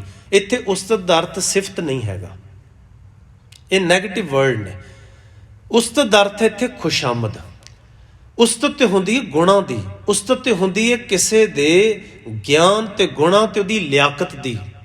ਤਾਰੀਫ ਕੀਤੀ ਜਾਏ ਕੋਈ ਹਰਜ ਨਹੀਂ ਹੈਗਾ। ਪਰ ਜਦੋਂ ਕੋਈ ਝੂਠੀ ਖੁਸ਼ਾਮਦ ਕਰਦਾ ਹੈ ਆਪਣਾ ਕੰਮ ਕਢਾਉਣ ਵਾਸਤੇ, ਤੇ ਸੁਭਾਵਕ ਹੈ ਅਸਲ ਦੇ ਵਿੱਚ ਗਰਜਾਂ ਉਹਦੀਆਂ ਆਪਣੀਆਂ ਹੁੰਦੀਆਂ ਨੇ। ਔਰ ਜਿਹਦੀ ਉਸਤਤ ਕਰ ਰਿਹਾ ਉਹਨੂੰ ਪਤਾ ਹੈ ਕਿ ਇਹਨੂੰ ਪੱਠੇ ਪਾ ਕੇ ਮੇਰੇ ਕੰਮ ਨਿਕਲਦੇ ਨੇ, ਕਿਉਂਕਿ ਇਹਦੀ ਵੀ ਲੋੜ ਇਹੀ ਹੈ। ਹਰ ਬੰਦਾ ਘਿਰਿਆ ਪਿਆ। ਜਿਹੜਾ ਝੂਠੀ ਖੁਸ਼ਾਮਦ ਕਰ ਰਿਹਾ ਉਹ ਵੀ ਕਿਸੇ ਘੇਰੇ ਦੇ ਵਿੱਚ ਹੈ, ਉਹ ਵੀ ਬੰਧਨ ਦੇ ਵਿੱਚ ਹੈ। ਤੇ ਜਿਹਦੀ ਉਹ ਕਰ ਰਿਹਾ ਉਹਨੂੰ ਪਤਾ ਕਿ ਇਹ ਬਿਮਾਰ ਹੈ, ਇਹਨੂੰ ਇਹੀ ਚੀਜ਼ ਦੇਵਾਂਗਾ, ਇਹ ਡੋਜ਼ ਇਹਦੀ ਲੋੜ ਹੈ। ਉਹ ਖੁਸ਼ਾਮਦ ਕਰੇਗਾ, ਰੱਜ ਕੇ ਕਰੇਗਾ। ਤੁਸੀਂ ਵੇਖ ਲਓ ਫੈਕਟਰੀਆਂ ਦੇ ਵਿੱਚ, ਸ਼ੌਪ ਦੇ ਵਿੱਚ, ਰਾਜਸੀ ਵਿਹੜੇ ਦੇ ਵਿੱਚ, ਧਾਰਮਿਕ ਅਦਾਰਿਆਂ ਦੇ ਵਿੱਚ ਇਹੀ ਪ੍ਰੋਬਲਮ ਸਭ ਤੋਂ ਵੱਡੀ ਤੁਹਾਨੂੰ ਦਿਖੇਗੀ। ਕੋਈ ਉਸਤਤ ਖੁਸ਼ਾਮਦ ਕਰ ਰਿਹਾ ਤੇ ਕੋਈ ਕਰਵਾ ਰਿਹਾ, ਦੋਨੋਂ ਹੀ ਫਸੇ ਪਏ ਨੇ। ਮਹਾਰਾਜ ਕਹਿੰਦੇ ਨੇ ਇਸੇ ਚੋਂ ਤਾਂ ਮੁਕਤ ਹੋਣਾ, ਇਹੀ ਤਾਂ ਲੜਾਈ ਹੈ ਜੀਵਨ ਦੀ, ਇਹ ਚੋਂ ਨਿਕਲਣਾ ਕਿੱਦਾਂ। ਸਾਡੀ ਪ੍ਰੋਬਲਮ ਇਹ ਹੈ ਗੁਰੂ ਪਿਆਰਿਓ, ਅਸੀਂ ਧਰਮ ਸਿਰਫ ਪਹਿਰਾਵੇ ਨੂੰ ਕਹਿੰਦੇ ਹਾਂ, ਬਾਹਰ ਦੇ ਕੁਝ ਨਿਯਮ ਤੇ ਨਿਜ਼ਾਮ ਨੂੰ ਅਸੀਂ ਅਪਣਾ ਕੇ ਕਹਿੰਦੇ ਹਾਂ ਧਰਮ ਕਮਾ ਰਹੇ ਹਾਂ। ਪਰ ਅਸਲ ਦੇ ਵਿੱਚ ਇਹ ਫਿਲਾਸਫੀ ਦਾ ਇੱਕ ਸਬਜੈਕਟ ਹੈ ਬੜਾ ਵੱਡਾ। ਮਨ ਦੇ ਤਲ ਤੇ ਆਪਣੇ ਆਪ ਨੂੰ ਉੱਚਾ ਚੁੱਕਣਾ, ਆਪਣੀ ਮਾਨਸਿਕਤਾ ਨੂੰ ਏਡਾ ਉੱਚਾ ਲੈ ਜਾਣਾ, ਇਹ ਗੱਲਾਂ ਬੜੀਆਂ ਊਣੀਆਂ ਲੱਗਣੀਆਂ, ਛੋਟੀਆਂ ਲੱਗਣੀਆਂ, ਕੋਈ ਫਰਕ ਨਹੀਂ। ਔਰ ਬੰਦਾ ਅੰਦਰੋਂ ਇੰਨਾ ਜਾਗ ਜਾਂਦਾ, ਸੁਚੇਤ ਹੋ ਜਾਂਦਾ, ਉਹ ਕਹਿੰਦਾ ਕਿ ਇਹ ਜੋ ਮੈਨੂੰ ਇਹ ਮੇਰੇ ਗੁਣ ਗਾਇਨ ਕਰ ਰਿਹਾ ਫਜ਼ੂਲ ਦੇ, ਇਹ ਕਿਉਂ ਕਰ ਰਿਹਾ? ਇਹ ਐਵੇਂ ਦੇ ਮੇਰੇ ਵਾਧੂ ਗੁਣ ਗਾ ਰਿਹਾ ਹੈ, ਮੇਰੇ ਪੈਰੀਂ ਹੱਥ ਲਾਉਂਦਾ ਹੈ, ਮੈਨੂੰ ਨਿਮ ਨਿਮ ਫਤਿਹ ਬੁਲਾਉਂਦਾ ਹੈ, ਇਹਦੇ ਪਿੱਛੇ ਕੋਈ ਨਾ ਕੋਈ ਕਾਰਨ ਕਪਟ ਛੁਪਿਆ ਹੋ ਸਕਦਾ ਹੈ। ਉਹ ਜਾਗਿਆ ਹੋਇਆ ਸਮਝੇਗਾ ਗੱਲ। ਪਿਛਲੇ ਦਿਨੀ ਵੀ ਮੈਂ ਪ੍ਰਮਾਣ ਸਾਂਝਾ ਕੀਤਾ ਸੀ, ਸ਼ਾਮਲੰਗ ਮਧੁਰ ਮਾਨੁਖਿੰਗ ਰਿਧਿੰਗ ਭੂਮ ਵੈਰਣਾ ਨਿਵੰਤ ਹੋਵੰਤ ਮਿਥਿਆ। ਉਹਦਾ ਨਿਵਣਾ ਝੂਠਾ ਹੈ। ਨਾਨਕ ਚੇਤਨੰ ਸਾਧ ਸਵਜਨਾ, ਗੁਰੂ ਵਾਲਾ ਬੰਦਾ ਜਾਗਿਆ ਹੈ ਅੰਦਰੋਂ, ਉਹ ਨਹੀਂ ਭੁਲੇਖੇ 'ਚ ਪੈਂਦਾ। ਸੋ ਮਹਾਰਾਜ ਕਹਿੰਦੇ ਨੇ ਉਸਤਤ ਨਿੰਦਿਆ ਨਾਹੇ ਜਹ, ਨਾ ਖੁਸ਼ਾਮਦ ਕਰਾਉਂਦਾ ਨਾ ਕਿਸੇ ਤੋਂ ਖੁਸ਼ਾਮਦ ਕਰਾਉਣ ਦੀ ਚਾਹਤ ਰੱਖਦਾ। ਅੱਗੇ ਮਹਾਰਾਜ ਕਹਿੰਦੇ ਨੇ ਨਿੰਦਿਆ, ਨਿੰਦਿਆ ਦਾ ਇੱਥੇ ਭਾਵ ਹੈ ਫਜ਼ੂਲ ਦੀ ਕਿਸੇ ਦੀ ਖਿਲਾਫੀਅਤ ਦੇ ਬੀਜ ਬੀਜਨੇ। ਨਿੰਦਿਆ ਦਾ ਭਾਵ ਇਹ ਨਹੀਂ ਕਿਸੇ ਦਾ ਸੱਚ ਦੱਸਣਾ। ਨਿੰਦਿਆ ਦਾ ਭਾਵ ਇਹ ਨਹੀਂ ਕਿ ਕਿਸੇ ਨੂੰ ਕਿਸੇ ਦਾ ਦੱਸ ਕੇ ਪਾ ਝੁਗੇੜ ਕੇ ਗੱਲ ਸਮਝਾਉਣੀ, ਉਹ ਨਿੰਦਿਆ ਨਾ। ਇੱਦਾਂ ਨਿੰਦਿਆ ਹੋਵੇ ਤੇ ਮਹਾਰਾਜ ਗੁਰੂ ਨਾਨਕ ਸਾਹਿਬ ਬਾਬਰ ਨੂੰ ਜਾਬਰ ਕਹਿ ਰਹੇ ਸਨ, ਕਾਦੀ ਕੂੜ ਬੋਲ ਮਲ ਖਾਏ ਬਾਹਮਣ ਨਾਵੇਂ ਜੀਆਂ ਘਾਏ, ਜੋਗੀ ਜੁਗਤ ਨਾ ਜਾਣੇ ਅੰਤ ਇੰਨੇ ਉਜਾੜੇ ਕਾ ਬੰਦ। ਇਹ ਕਹਿ ਕੇ ਮਹਾਰਾਜ ਨਿੰਦਿਆ ਨਹੀਂ ਕਰ ਰਹੇ ਸਨ। ਇਹ ਹਰ ਕੇ ਸੰਤ ਨਾ ਆਖੀਆਂ ਬਨਾਰਸ ਕੇ ਠੱਗ ਕਹਿਣ ਵਾਲੇ ਕਬੀਰ ਸਾਹਿਬ ਨਿੰਦਿਆ ਨਹੀਂ ਕਰ ਰਹੇ ਨੇ, ਉਹ ਸੱਚ ਦੱਸ ਰਹੇ ਨੇ। ਨਿੰਦਿਆ ਦਾ ਭਾਵ ਹੁੰਦਾ ਹੈ ਕਿ ਕਿਸੇ ਦੀ ਵਾਧੂ ਦੇ ਵਿੱਚ ਆਪਣੀ ਲੋੜ ਕਰਕੇ, ਆਪਣੀਆਂ ਜ਼ਰੂਰਤਾਂ, ਆਪਣੀਆਂ ਗਰਜਾਂ ਕਰਕੇ, ਲਾਲਚ ਕਰਕੇ ਤੁਸੀਂ ਕਿਸੇ ਦੀ ਫਜ਼ੂਲ ਖਿਲਾਫੀਅਤ ਵਿੱਚ ਉਤਰ ਜਾਓ ਔਰ ਉੱਥੇ ਝੂਠ, ਫਰੇਬ, ਕਪਟ, ਪਰਪੰਚ ਇਹ ਹਥਿਆਰ ਉਹਦੇ ਵਿੱਚ ਕਾਰਗਰ ਦਿਖਾਈ ਦਿੰਦੇ ਹੋਣ। ਇਹ ਸਾਰਾ ਨਿਜ਼ਾਮ ਨਿੰਦਾ ਅਖਵਾਉਂਦਾ ਹੈ। ਮਹਾਰਾਜ ਕਹਿੰਦੇ ਨੇ ਉਸਤਤ ਨਿੰਦਿਆ ਨਾਹੇ ਜਹ, ਕੰਚਨ ਲੋਹੋ ਸਮਾਨ। ਉਸ ਮੁਕਤ ਹੋਣ ਵਾਲੇ ਮਨੁੱਖੀ ਜੀਵਨ ਦੇ ਵਿੱਚ ਕੰਚਨ ਤੇ ਲੋਹ, ਕੰਚਨ ਕਹਿੰਦੇ ਨੇ ਸੋਨੇ ਨੂੰ ਤੇ ਲੋਹ ਕਹਿੰਦੇ ਨੇ ਲੋਹੇ ਨੂੰ। ਉਹਦੇ ਜੀਵਨ ਦੇ ਵਿੱਚ ਏਡੀ ਉਚਾਈ ਹੈ ਕਿ ਸੋਨਾ ਤੇ ਲੋਹਾ ਕਿਹੜੇ ਭਾਅ ਹੈ ਉਹਦੇ ਸਾਹਮਣੇ। ਨਾ ਤੇ ਲੋਹਾ ਉਹਦੇ ਕੋਲ ਹੋਵੇ ਤੇ ਉਹ ਕਲਪੇਗਾ, ਦੁਖੀ ਹੋਏਗਾ, ਤੇ ਸੋਨੇ ਦੇ ਉਹਦੇ ਅੱਗੇ ਕੋਈ ਅੰਬਾਰ ਲਾ ਦੇਵੇ ਤੇ ਨਾ ਉਹ ਲਾਲਚ ਪਿੱਛੇ ਆਪਣੀ ਜ਼ਮੀਰ ਵੇਚੇਗਾ। ਮਹਾਰਾਜ ਕਹਿੰਦੇ ਨੇ ਉਹ ਦੋਨਾਂ ਨੂੰ ਬਰਾਬਰ ਜਾਣਦਾ। ਕੰਚਨ ਲੋਹੋ ਸਮਾਨ, ਕਹੋ ਨਾਨਕ ਸੁਨ ਰੇ ਮਨਾ, ਹੇ ਮੇਰੇ ਮਨਾ ਇਹ ਗੱਲ ਸੁਣ, ਮੁਕਤ ਤਾਹੇ ਤੈਂ ਜਾਨ। ਉਹਨੂੰ ਮੁਕਤ ਸਮਝ, ਉਹ ਆਜ਼ਾਦ ਹੈ, ਸੁਤੰਤਰ ਹੈ, ਫਰੀडम ਹੈ ਉਹਦੇ ਕੋਲ। ਫਿਰ ਮਹਾਰਾਜ ਅਗਲੇ ਸ਼ਲੋਕ ਵਿੱਚ ਆਖਦੇ ਨੇ, ਹਰਕ ਸੋਗ ਜਾ ਕੇ ਨਹੀਂ ਬੈਰੀ ਮੀਤ ਸਮਾਨ। ਹਰਕ ਦਾ ਅਰਥ ਹੁੰਦਾ ਖੁਸ਼ੀ ਤੇ ਸੋਗ ਦਾ ਅਰਥ ਹੁੰਦਾ ਗਮੀ। ਖੁਸ਼ੀ ਤੇ ਗਮੀ ਇਹ ਜੀਵਨ ਦੇ ਦੋ ਪਲ ਹਨ, ਇਹ ਦੋਵੇਂ ਨਾਲ ਨਾਲ ਚੱਲਦੇ ਨੇ। ਬੰਦਾ ਕਦੀ ਖੁਸ਼ੀ ਵਿੱਚ ਹੁੰਦਾ, ਕਦੀ ਗਮੀ ਦੇ ਵਿੱਚ ਹੁੰਦਾ, ਔਰ ਇਹਨਾਂ ਦਾ ਆਧਾਰ ਹੁੰਦਾ ਅਸਲ ਦੇ ਵਿੱਚ ਪਦਾਰਥ। ਪਦਾਰਥ ਜਦੋਂ ਆਉਂਦੇ ਨੇ ਤੇ ਬੰਦੇ ਨੂੰ ਖੁਸ਼ੀ ਹੁੰਦੀ ਹੈ, ਤੇ ਜਦੋਂ ਪਦਾਰਥ ਜਾਂਦੇ ਨੇ ਉਦੋਂ ਬੰਦੇ ਨੂੰ ਗਮੀ ਹੁੰਦੀ ਹੈ, ਦੁੱਖ ਹੁੰਦਾ। ਇਹ ਆਮ ਸਾਡੇ ਜੀਵਨ ਦੇ ਵਿੱਚ ਵਾਪਰਦਾ। ਤੁਸੀਂ ਕਦੀ ਵੀ ਵੇਖ ਲਿਓ ਜੀ, ਭਾਵੇਂ ਘਰ ਦੇ ਵਿੱਚ ਔਲਾਦ ਹੋਵੇ, ਉਹ ਵੀ ਪਦਾਰਥ ਹੈ, ਖੁਸ਼ੀ ਹੋਏਗੀ। ਪਰ ਜਦੋਂ ਚਲਾ ਜਾਏ ਤੇ ਉਦੋਂ ਕਿੰਨਾ ਬੰਦਾ ਰੋਂਦਾ, ਕਲਪਦਾ। ਜਦੋਂ ਉਹਦੇ ਕੋਲ ਕੁਝ ਆਏਗਾ, ਕੋਈ ਵੀ ਚੀਜ਼ ਆਵੇ, ਜਬ ਕਛ ਪਾਵੇ ਤਬ ਗਰਭ ਕਰਤਾ ਹੈ, ਮਾਇਆ ਗਈ ਤਬ ਰੋਵਨ ਲਗਤ ਹੈ। ਜਦੋਂ ਕੁਝ ਜਾਏਗਾ ਰੋਣਾ ਨਹੀਂ ਮੁੱਕਣਾ, ਜਦੋਂ ਆਏਗਾ ਤੇ ਉਦੋਂ ਪੈਰ ਧਰਤੀ ਤੇ ਨਹੀਂ ਲੱਗਣਗੇ ਅਗਲੇ ਦੇ। ਸੋ ਇਹ ਮਹਾਰਾਜ ਨੇ ਇਸੇ ਕਰਕੇ ਬਾਣੀ ਚ ਆਖਿਆ, ਦੁੱਖ ਸੁੱਖ ਦੋਏ ਦਰ ਕੱਪੜੇ ਪਹਿਰੇ ਚਾਹੇ ਮਨੁੱਖ।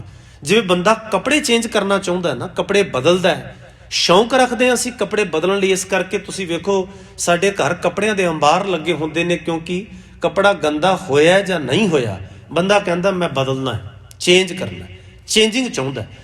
ਕੁਦਰਤ ਨੇ ਬੰਦੇ ਨੂੰ ਦੁੱਖ ਤੇ ਸੁੱਖ ਦੇ ਕੱਪੜੇ ਦਿੱਤੇ ਨੇ ਕਿ ਇਹ ਬਦਲਣ, ਇਹ ਬਦਲ, ਇਹ ਚੇਂਜ ਕਰ, ਹੋਣੇ ਵੀ ਨੇ, ਨਾ ਚਾਹੁੰਦਿਆਂ ਵੀ ਹੋ ਜਾਣੇ ਨੇ। ਬਸ ਇਹ ਗੱਲ ਤੂੰ ਜੇ ਅਸੈਪਟ ਕਰ ਲੈ ਕਿ ਬਦਲਣਗੇ, ਇਹ ਚੇਂਜ ਕਰਨੇ ਪੈਣੇ ਨੇ, ਤਾਂ ਠੀਕ ਰਹੇਗਾ। ਤੇ ਜੇ ਤੂੰ ਪਹਿਲਾ ਲਾਉਣਾ ਹੀ ਨਹੀਂ ਚਾਹੁੰਦਾ, ਦੂਸਰਾ ਪਾਉਣਾ ਹੀ ਨਹੀਂ ਚਾਹੁੰਦਾ, ਤਕਲੀਫ ਬੜੀ ਹੋਏਗੀ। ਪਹਿਲਾ ਲਾਉਣ ਲੱਗਿਆ ਤੇ ਦੂਜਾ ਪਾਉਣ ਲੱਗਿਆ। ਸੋ ਇਸ ਕਰਕੇ ਐਕਸੈਪਟ ਕਰੇ ਤੇਰਾ ਮਨ। ਪਾਣੀ ਨੇ ਕਿਉਂ ਇਹ ਗੱਲਾਂ ਆਖੀਆਂ ਨੇ? ਦੁੱਖ ਸੁੱਖ ਸੁੱਖ ਦੁੱਖ ਸਮ ਕਰ ਜਾਣੇ ਔਰ ਮਾਨ ਅਪਮਾਨ, ਇਹਨੂੰ ਬਰਾਬਰ ਜਾਣ, ਇਕਵਲ ਸਮਝ। ਸੁੱਖ ਆਇਆ ਤਾਂ ਸ਼ੁਕਰ ਹੈ, ਦੁੱਖ ਗਿਆ ਤਾਂ ਰਜ਼ਾ ਹੈ, ਭਾਣਾ ਹੈ, law of nature the part ਹੈ, ਕਲਪਨਾ ਕਾਦੀ। ਸੋ ਮਹਾਰਾਜ ਕਹਿੰਦੇ ਨੇ ਹਰਖ ਸੋਗ, ਖੁਸ਼ੀ ਤੇ ਗਮੀ ਜਾ ਕਹਿ ਨਹੀਂ, ਜਿਹਦੇ ਜੀਵਨ ਨੂੰ ਟੱਚ ਨਹੀਂ ਕਰਦੀਆਂ ਇਹ ਗੱਲਾਂ। ਬੈਰੀ ਮੀਤ ਸਮਾਨ, ਮੀਤ ਮਿੱਤਰ ਤੇ ਬੈਰੀ ਦਾ ਭਾਵ ਹੈ ਦੁਸ਼ਮਣ। ਸਮਾਨ ਦਾ ਅਰਥ ਹੈ ਬਰਾਬਰ, ਇਕਵਲ। ਉਹਨੂੰ ਪਤਾ ਹੈ ਕਿਉਂਕਿ ਜਾਗਿਆ ਹੋਇਆ ਹੈ, ਫਰੀਡਮ ਹੈ, ਉਹ ਖੁਦ ਮੁਖਤਿਆਰ ਹੈ, ਉਹਨੂੰ ਪਤਾ ਹੈ ਕਿ ਬੈਰੀ ਕੌਣ ਹੈ ਤੇ ਮਿੱਤਰ ਕੌਣ ਹੈ। ਉਹ ਸਮਾਨ ਤਕੜੀ ਦੇ ਵਿੱਚ ਦੇਖਦਾ। ਉਹਦੀਆਂ ਤਕੜੀਆਂ ਦੋ ਨਹੀਂ ਹੁੰਦੀਆਂ ਕਿ ਕਿਸੇ ਨੂੰ ਉਹ ਮਿੱਤਰ ਦੀ ਤਕੜੀ ਦੇ ਵਿੱਚ ਹੋਰ ਪਾਵੇ ਤੇ ਦੁਸ਼ਮਣ ਨੂੰ ਹੋਰ ਤਕੜੀ ਦੇ ਵਿੱਚ ਪਾਵੇ। ਉਹ ਆਪਣੀਆਂ ਤਕੜੀਆਂ ਨਹੀਂ ਫੜਦਾ। ਕੁਦਰਤ ਅਸੂਲ ਨਿਜ਼ਾਮ ਦੀ ਤਕੜੀ ਵਿੱਚ ਉਹ ਸਾਰਿਆਂ ਨੂੰ ਇਕਵਲ ਦੇਖਦਾ, ਬਰਾਬਰ ਦੇਖਦਾ। ਮੀਤ ਕੌਣ ਸਾਬਤ ਹੁੰਦਾ ਤੇ ਦੁਸ਼ਮਣ ਕੌਣ ਸਾਬਤ ਹੁੰਦਾ। ਉਹਦਾ ਕੁਦਰਤ ਦਾ ਅਸੂਲ, ਉਹਦਾ ਪੈਮਾਨਾ ਹੁੰਦਾ ਅਸਲ ਦੇ ਵਿੱਚ। ਉਹ ਕਿਸੇ ਨੂੰ ਆਪਣਾ ਦੁਸ਼ਮਣ ਨਾ ਮੰਨੇ। ਗੁਰਬਾਣੀ ਨੇ ਇਸੇ ਕਰਕੇ ਆਖਿਆ ਨਾ ਕੋ ਬੈਰੀ ਨਹੀਂ ਬੇਗਾਨਾ, ਸਗਲ ਸੰਗ ਹਮਕੋ ਬਨਿਆਈ, ਸਭ ਕੋ ਮੀਤ ਹਮ ਆਪਨ ਕੀਨਾ, ਹਮ ਸਭਨਾ ਕੇ ਸਾਜਨ। ਹੁਣ ਇਹ ਗੱਲਾਂ ਕਹਿਣ ਵਾਲਿਆਂ ਦੇ ਕੀ ਮਹਾਰਾਜ ਦੇ ਲੋਕ ਦੁਸ਼ਮਣ ਨਹੀਂ ਬਣੇ? ਕੀ ਉਹਨਾਂ ਦੇ ਪਰਿਵਾਰ ਨੂੰ 7 ਮਹੀਨੇ ਘੇਰਾ ਪਾ ਕੇ ਨਹੀਂ ਰੱਖਿਆ ਅਗਲਿਆਂ ਨੇ? ਕੀ ਉਹਨਾਂ ਦੇ ਬੱਚਿਆਂ ਨੂੰ ਨੀਹਾਂ ਦੇ ਵਿੱਚ ਚਿਣ ਕੇ ਉਹਨਾਂ ਦੇ ਸਾਹ ਮੁਕਾ ਨਹੀਂ ਦਿੱਤੇ ਅਗਲਿਆਂ ਨੇ? ਅਗਲਾ ਦੁਸ਼ਮਣ ਬਣ ਕੇ ਚੜ੍ਹਦਾ। ਪਰ ਗੁਰੂ ਮਹਾਰਾਜ ਕਹਿੰਦੇ ਨੇ ਨਹੀਂ, ਸਾਡਾ ਤਾਂ ਇੱਕੋ ਇੱਕ ਪੈਮਾਨਾ ਹੈ ਕਿ ਨਾ ਕੋਈ ਵੈਰੀ, ਨਾ ਕੋਈ ਦੁਸ਼ਮਣ ਤੇ ਨਾ ਕੋਈ ਮੀਤ। ਮੀਤ ਬਣਨਾ ਹੈ ਤਾਂ ਉਹ ਪੈਮਾਨਾ ਵੀ ਕੁਦਰਤ ਵਿੱਚ ਹੀ ਹੈ, ਦੁਸ਼ਮਣ ਬਣਨਾ ਤੇ ਉਹ ਵੀ ਇਸੇ ਪੈਮਾਨੇ ਵਿੱਚ ਹੀ ਨਾਪਿਆ ਜਾਏਗਾ। ਸੋ ਮਹਾਰਾਜ ਕਹਿੰਦੇ ਨੇ ਹਰਖ ਸੋਗ ਜਾ ਕੇ ਨਹੀਂ, ਬੈਰੀ ਮੀਤ ਸਮਾਨ। ਉਹਦੇ ਲਈ ਮਨੁੱਖ ਜਾਤੀ ਸਭ ਤੋਂ ਵੱਡੀ ਹੁੰਦੀ ਹੈ। ਕਹੋ ਨਾਨਕ ਸੁਨ ਰੇ ਮਨਾ, ਮੁਕਤ ਤਾਹੇ ਤੈ ਜਾਨ। ਮਹਾਰਾਜ ਕਹਿੰਦੇ ਨੇ ਹੇ ਮੇਰੇ ਮਨਾ, ਗੱਲ ਸੁਣ, ਧਿਆਨ ਨਾਲ ਸਮਝ ਕਿ ਮੁਕਤੀ ਉਸੇ ਮਨੁੱਖ ਦੇ ਕੋਲ ਹੈ। ਉਸੇ ਨੂੰ ਬਾਣੀ ਨੇ ਜੀਵਨ ਮੁਕਤ ਆਖਿਆ। ਜੀਵਨ ਮੁਕਤ ਆਖਿਆ। ਆਪਾਂ ਬਾਣੀ ਦੇ ਵਿੱਚ ਅਨੇਕਾਂ ਥਾਂ ਤੇ ਪੜ੍ਹਦੇ ਹਾਂ, ਤੈਸਾ ਸਵਰਨ ਤੈਸੀ ਉਸ ਮਾਟੀ, ਤੈਸਾ ਅੰਮ੍ਰਿਤ ਤੈਸੀ ਬਿਖ ਖਾਟੀ, ਤੈਸਾ ਮਾਨ ਤੈਸਾ ਅਪਮਾਨ। ਇਹ ਮਹਾਰਾਜ ਨੇ ਆਖਿਆ ਕਿ ਇੱਕ ਜਦੋਂ ਇਕਵਲ ਨਿਗਾਹ ਬਣੇ, ਜਿਵੇਂ ਜੋਗੀਆਂ ਨੂੰ ਆਖਿਆ ਸੀ ਨਾ, ਏਕ ਦ੍ਰਿਸ਼ਟ ਕਰ ਸੰਸਰ ਜਾਣੈ। ਸੰਸਰ ਦਾ ਭਾਵ ਹੁੰਦਾ ਬਰਾਬਰ, ਇਕਵਲ। ਏਕ ਦ੍ਰਿਸ਼ਟ ਕਰ ਸੰਸਰ ਜਾਣੈ, ਜੋਗੀ ਕਹੀ ਐ ਸੋਈ। ਜੋਗੀ ਦਾ ਭਾਵ ਹੈ ਜੁੜਿਆ ਹੋਇਆ ਹੋਈ ਕਿਹਾ ਜਾ ਸਕਦਾ, ਜਿਹੜਾ ਬਰਾਬਰਤਾ ਦੇ ਵਿੱਚ ਚੱਲਦਾ। ਹਰਕ ਸੋਗ ਗਮੀ ਖੁਸ਼ੀ ਉਸਤਤ ਨਿੰਦਿਆ, ਇਹਨਾਂ ਭਾਵਾਂ ਤੋਂ ਉੱਪਰ ਉੱਠ ਜਾਂਦਾ। ਉਹਦਾ ਮਨ ਮੈਲਾ ਤੇ ਮਲੀਨ ਹੋਣ ਤੋਂ ਪਾਕ ਤੇ ਪਵਿੱਤਰ ਹੋ ਕੇ ਸਾਬਤ ਹੁੰਦਾ। ਇਤਿਹਾਸ ਵਿੱਚ ਬੜੀਆਂ ਘਟਨਾਵਾਂ ਨੇ ਜਿੱਥੇ ਕਿ ਗੁਰੂ ਹਰਗੋਬਿੰਦ ਸਾਹਿਬ ਮਹਾਰਾਜ ਦੇ ਜੀਵਨ ਦੇ ਵਕਤ ਦੀ ਹੈ। ਇਹ ਮੈਂ 1 ਮਿੰਟ ਲੈ ਕੇ ਇਸ ਸਬਜੈਕਟ ਨਾਲ ਸਾਂਝਾ ਕਰਕੇ ਸਮਾਪਤੀ ਕਰਾਂਗਾ ਕਿ ਇਹਨੂੰ ਜੀ ਕੇ ਵੀ ਵਿਖਾਇਆ ਗੁਰੂ ਕੇ ਸਿੱਖਾਂ ਨੇ। ਹੁਸ਼ਿਆਰਪੁਰ ਦੇ ਵਿੱਚ ਇੱਕ ਪਿੰਡ ਸੀ, ਉੱਥੇ ਗੁਰੂ ਹਰਗੋਬਿੰਦ ਸਾਹਿਬ ਮਹਾਰਾਜ ਦਾ ਇੱਕ ਬੜਾ ਪਿਆਰ ਵਾਲਾ ਸਿੱਖ ਸੀ। ਉਸ ਇਲਾਕੇ ਦੇ ਵਿੱਚ ਇੱਕ ਜੋਗੀ ਲੋਕਾਂ ਨੂੰ ਭਰਮਾਉਂਦਾ ਸੀ ਬੜਾ। ਉਹਨੇ ਝਾਂਸੇ ਦੇਣੇ, ਬੜੀਆਂ ਗੱਲਾਂ ਬਾਤਾਂ ਗਾਂਹ ਪਿਛਾਂ ਜੀਵਨ ਦੀਆਂ ਕਰਨੀਆਂ। ਉਹਦੀ ਦੁਕਾਨ ਚੱਲ ਨਹੀਂ ਸੀ ਰਹੀ ਉਸ ਸਿੱਖ ਦੇ ਕਰਕੇ। ਉਹ ਸਿੱਖ ਲੋਕਾਂ ਨੂੰ ਸੁਚੇਤ ਕਰਦਾ ਹੈ, ਸਮਾਜ ਨੂੰ ਅਵੇਅਰ ਕਰਨ ਦੀਆਂ ਜ਼ਿੰਮੇਵਾਰੀਆਂ ਸਿੱਖੜਿਆਂ ਨੇ ਲਈਆਂ ਗੁਰੂ ਦੇ। ਉਹਦੇ ਕਰਕੇ ਗੱਲ ਬਣ ਨਹੀਂ ਸੀ ਰਹੀ ਉਹਦੀ। ਹੋਇਆ ਕਿ ਉਹਨੇ ਇੱਕ ਵਾਰੀ ਆਫਰ ਕੱਢ ਦਿੱਤਾ। ਅੱਜ ਜਿਵੇਂ ਤੁਸੀਂ ਵੇਖੋ ਨਾ, ਪੁਰਾਣੇ ਕੱਪੜੇ ਨਹੀਂ ਕੋਈ ਚੱਕਦਾ ਤੇ ਅਗਲੇ ਕਹਿੰਦੇ ਨੇ ਚਲੋ ਆਫਰ ਕੱਢੋ, ਦਿਨ ਤਿਉਹਾਰ ਆ ਰਿਹਾ, ਲੋਕੀ ਚੱਕ ਕੇ ਤੇ ਲੈ ਹੀ ਜਾਣਗੇ। ਅਗਲੇ ਨੇ ਵੀ ਇੱਕ ਆਫਰ ਕੱਢ ਮਾਰਿਆ। ਉਹ ਕਹਿੰਦਾ ਮੈਨੂੰ ਰਾਤ ਸ਼ਿਵ ਜੀ ਨੇ ਦਰਸ਼ਨ ਦਿੱਤੇ, ਮੈਨੂੰ ਦਰਸ਼ਨ ਦਿੱਤੇ, ਔਰ ਮੈਨੂੰ ਉਹਨਾਂ ਨੇ ਕਿਹਾ ਕਿ ਜਿਹੜਾ ਤੇਰੇ ਦਰਸ਼ਨ ਕਰੇਗਾ ਉਹ ਸਿੱਧਾ ਬੈਕੁੰਠ ਜਾਏਗਾ, ਸਿੱਧਾ ਬੈਕੁੰਠ ਜਾਏਗਾ। ਇਹ ਗੱਲ ਦਾ ਪ੍ਰਚਾਰ ਕਰ ਦਿੱਤਾ ਗਿਆ ਆਲੇ ਦੁਆਲੇ ਦੇ ਵਿੱਚ। ਉਹਨੂੰ ਇਹ ਸੀ ਕਿ ਹੁਣ ਤਾਂ ਉਹਨੇ ਵੀ ਦੌੜੇ ਆਉਣਾ ਤੇ ਲੋਕਾਂ ਨੇ ਵੀ ਆਉਣਾ। ਸਮਾਜ ਤਾਂ ਆ ਗਿਆ ਗਿਆਨਤਾ ਦੇ, ਬਸ ਉਹ ਕੁਝ ਲੋਕ ਗਏ, ਕੁਝ ਨਾ ਆਏ, ਜਿਨ੍ਹਾਂ ਨੂੰ ਸਮਝ ਸੀ ਉਹ ਨਾ ਪਹੁੰਚੇ। ਹੁਣ ਜਦੋਂ ਉਹਨੇ ਵੇਖਿਆ ਉਹ ਸਿੱਖ ਨਹੀਂ ਆ ਰਿਹਾ, ਬਾਕੀ ਤਾਂ ਆ ਰਹੇ ਨੇ, ਉਹਨੇ ਆਪਣਾ ਇੱਕ ਬੰਦਾ ਭੇਜਿਆ, ਆਖਿਆ ਉਹ ਫਲਾਣੇ ਨੂੰ ਸੱਦ ਕੇ ਲਿਆਓ। ਫਲਾਣਾ ਨਹੀਂ ਆਇਆ। ਉਹਦੇ ਘਰ ਗਏ, ਆਖਿਆ ਜੀ ਜੋਗੀ ਜੀ ਨੂੰ ਸ਼ਿਵ ਜੀ ਨੇ ਦਰਸ਼ਨ ਦਿੱਤੇ ਨੇ। ਜਿਹੜਾ ਹੁਣ ਉਹਨਾਂ ਦੇ ਦਰਸ਼ਨ ਕਰੇਗਾ ਉਹ ਬੈਕੁੰਠ ਨੂੰ ਜਾਏਗਾ ਸਿੱਧਾ। ਤੁਸੀਂ ਕਰ ਲਵੋ, ਤੁਸੀਂ ਨਾ ਵਾਂਝੇ ਰਹਿ ਜਿਓ ਕਿਤੇ, ਸਾਰੇ ਸਵਰਗ ਪਹੁੰਚੇ, ਹੁਣ ਤੁਸੀਂ ਇਕੱਲੇ ਹੀ ਥੱਲੇ ਰਹਿ ਜਾਓ। ਉਹ ਕਹਿੰਦਾ ਮੈਨੂੰ ਲੋੜ ਨਹੀਂ ਹੈਗੀ, ਤੁਸੀਂ ਜਾਓ, ਮੈਨੂੰ ਲੋੜ ਨਹੀਂ। ਦੂਜੀ ਵਾਰੀ ਫਿਰ ਭੇਜਿਆ, ਅਗਲਾ ਮੰਨਿਆ ਨਹੀਂ। ਤੀਜੀ ਵਾਰੀ ਇਤਿਹਾਸਕਾਰਾਂ ਨੇ ਲਿਖਿਆ ਜੋਗੀ ਆਪ ਆਪਣੇ ਚੇਲੇ ਬਾਲਕਿਆਂ ਨੂੰ ਲੈ ਕੇ ਆ ਗਿਆ ਉਹਦੇ ਘਰ, ਕਿ ਜਦ ਤੱਕ ਉਹ ਨਹੀਂ ਆਉਂਦਾ ਗੱਲ ਬਣਨੀ ਨਹੀਂ। ਅਸੀਂ ਤੇ ਇਹ ਸਾਬਤ ਕਰਨਾ ਹੈ, ਵੇਖੋ ਆਹ ਨੇ ਗੁਰੂ ਦੇ ਸਿੱਖ, ਇਹ ਵੀ ਬੈਕੁੰਠ ਦੀਆਂ ਲਾਲਸਾ ਪਿੱਛੇ ਕਿੱਦਾਂ ਲੈਣ 'ਚ ਲੱਗੇ ਨੇ। ਪਰ ਉਹ ਆਇਆ ਨਹੀਂ। ਜੋਗੀ ਗਿਆ, ਬੂਹਾ ਖੜਕਾਇਆ, ਭਾਈ ਜੀ ਨੇ ਬੂਹਾ ਨਹੀਂ ਖੁੱਲ ਗਿਆ। ਇਤਿਹਾਸ ਵਿੱਚ ਉਹਨਾਂ ਦਾ ਨਾਮ ਹੈ ਭਾਈ ਤਿਲਕਾ ਜੀ। ਉਹਨਾਂ ਨੇ ਦਰਵਾਜ਼ਾ ਨਹੀਂ ਖੋਲ੍ਹਿਆ, ਅੰਦਰੋਂ ਆਵਾਜ਼ ਦਿੱਤੀ, ਜੀ ਕੌਣ? ਜੋਗੀ ਕਹਿੰਦਾ ਮੈਂ ਜੋਗੀ, ਮੈਂ ਆਪ ਤੁਰ ਕੇ ਆਇਆ। ਸ਼ਿਵ ਜੀ ਨੇ ਮੈਨੂੰ ਦਰਸ਼ਨ ਦਿੱਤੇ ਤੇ ਮੈਂ ਲੋਕਾਂ ਨੂੰ ਥਾਂ ਥਾਂ ਜਾ ਕੇ ਦੇ ਰਿਹਾ। ਲੋਕ ਆ ਕੇ ਮੇਰੇ ਦੀਦਾਰ ਕਰ ਰਹੇ ਨੇ। ਤੂੰ ਇਕਲੌਤਾ ਹੀ ਹੈ ਜਿਹਦੇ ਬੂਹੇ ਤੇ ਮੈਂ ਆਇਆ, ਜੇ ਤੂੰ ਇਕਲੌਤਾ ਹੀ ਹੈ। ਮੈਂ ਚਾਹੁੰਦਾ ਮੇਰੇ ਇਲਾਕੇ ਦਾ ਕੋਈ ਇਕੱਲਾ ਬੰਦਾ ਵੀ ਨਾ ਰਹਿ ਜਾਏ ਜਿਹੜਾ ਬੈਕੁੰਠ ਧਾਮ ਜਾਣ ਤੋਂ ਵਾਂਝਾ ਰਹਿ ਜਾਵੇ। ਮੈਂ ਚਾਹੁੰਦਾ ਕਿ ਤੂੰ ਵੀ ਜਾਵੇਂ। ਅੰਦਰੋਂ ਆਵਾਜ਼ ਆਉਂਦੀ, ਨਹੀਂ ਮੈਨੂੰ ਤਾਂ ਲੋੜ ਨਹੀਂ ਹੈਗੀ, ਮੈਨੂੰ ਤਾਂ ਕੋਈ ਲੋੜ ਨਹੀਂ ਇਹਦੀ। ਉਹ ਕਹਿੰਦਾ ਨਹੀਂ ਤੂੰ ਖੋਲ ਸੀ, ਮੈਂ ਚਾਹੁੰਦਾ ਇੱਕ ਵਾਰੀ ਦਰਸ਼ਨ ਮੇਰੇ ਕਰ ਲੈ, ਗੱਲ ਮੁੱਕ ਜਾਏ। ਅਗਲੇ ਨੇ ਰੋਲਾ ਪਾਉਣਾ, ਪ੍ਰਪੰਚ ਰਚਨਾ ਲੋਕਾਂ 'ਚ ਜਾ ਕੇ, ਮੈਂ ਤੇ ਵੇਖੋ ਦਰਸ਼ਨ ਦਿਆਂ, ਅਗਲੇ ਨੇ ਕਰ ਲਏ ਮੇਰੇ ਵੀ। ਉਹ ਕਹਿੰਦਾ ਮੈਂ ਤੇ ਖੋਲਣਾ ਨਹੀਂ ਦਰਵਾਜ਼ਾ, ਤੂੰ ਖਲੋਤਾ ਰਹਿ ਇੱਥੇ। ਉਹ ਵਿਚਾਰਾ ਤਰਲੇ ਮਾਰ ਮਾਰ ਹਟ ਗਿਆ। ਲਾਲਚਾਂ ਦੇ ਢੇਰ ਲੱਗ ਗਏ। ਉਹ ਗੁਰੂ ਕਾ ਸਿੱਖ ਕਹਿੰਦਾ ਮੈਨੂੰ ਲੋੜ ਹੀ ਨਹੀਂ, ਕਿਉਂਕਿ ਮੈਂ ਜਿਹੜੇ ਗੁਰੂ ਦੇ ਦਰਸ਼ਨ ਕਰਦਾ ਨਾ, ਉਹਦੇ ਚਰਨਾਂ ਤੋਂ 100 ਸਵਰਗ ਤੇ ਬੈਕੁੰਠ ਕੁਰਬਾਨ ਹੁੰਦੇ ਨੇ, ਮੈਨੂੰ ਕੀ ਲੋੜ ਹੈ। ਇਸੇ ਕਰਕੇ ਤੇ ਬਾਣੀ ਵਿੱਚ ਇਹ ਗੱਲਾਂ ਆਖੀਆਂ ਗਈਆਂ ਉਸ ਅਵਸਥਾ ਤੇ ਜਾ ਕੇ, ਕਿਆ ਨਰਕ ਕਿਆ ਸਵਰਗ ਵਿਚਾਰਾ ਸੰਤਨ ਦੋ ਰਾਧੇ, ਹਮ ਕਾਹੂ ਕੀ ਕਾਣ ਨਾ ਕੜਤੇ ਆਪਣੇ ਗੁਰ ਪ੍ਰਸਾਦੇ। ਇਹ ਡਿਸੀਜਨ ਲੈਣੇ ਔਖੇ ਬੜੇ ਹੁੰਦੇ ਨੇ। ਅਗਲੇ ਨੇ ਮਾਰ ਦੁਹੱਥੀਆਂ ਦਰਵਾਜ਼ੇ ਤੇ ਆਖਿਆ, ਚੱਲ ਏਦਾਂ ਕਰ, ਤੂੰ ਮੈਨੂੰ ਦਰਸ਼ਨ ਦੇ ਦੇ, ਮੈਂ ਹੀ ਤੇਰੇ ਦਰਸ਼ਨ ਕਰ ਲਾਂ।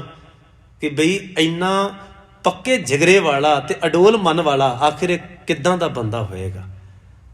ਸੋਚੋ ਜਰਾ, ਜਿਨ੍ਹਾਂ ਨੇ ਬਾਣੀ ਨੂੰ ਜਾਣਿਆ ਤੇ ਕਮਾਇਆ, ਉਹ ਡੋਲੇ ਤੇ ਘਬਰਾਏ ਨਹੀਂ ਹੈਗੇ। ਉਹਨਾਂ ਨੇ ਦੁਨੀਆ ਦੇ ਲਾਲ ਤੇ ਡਰ ਦੇ ਹਥਿਆਰ ਖੁੰਡੇ ਕਰਕੇ ਸੁੱਟ ਦਿੱਤੇ। ਸੋ ਗੁਰੂ ਕਿਰਪਾ ਕਰੇ, ਬਖਸ਼ਿਸ਼ ਕਰੇ। ਮੁਬਾਰਕ ਸਲੋਕ ਦੀ ਵਿਚਾਰ ਕਰਦਿਆਂ ਹੋਈ ਭੁੱਲ ਚੁੱਕ ਦੀ ਖਿਮਾ। ਵਾਹਿਗੁਰੂ ਜੀ ਕਾ ਖਾਲਸਾ, ਵਾਹਿਗੁਰੂ ਜੀ ਕੀ ਫਤਿਹ।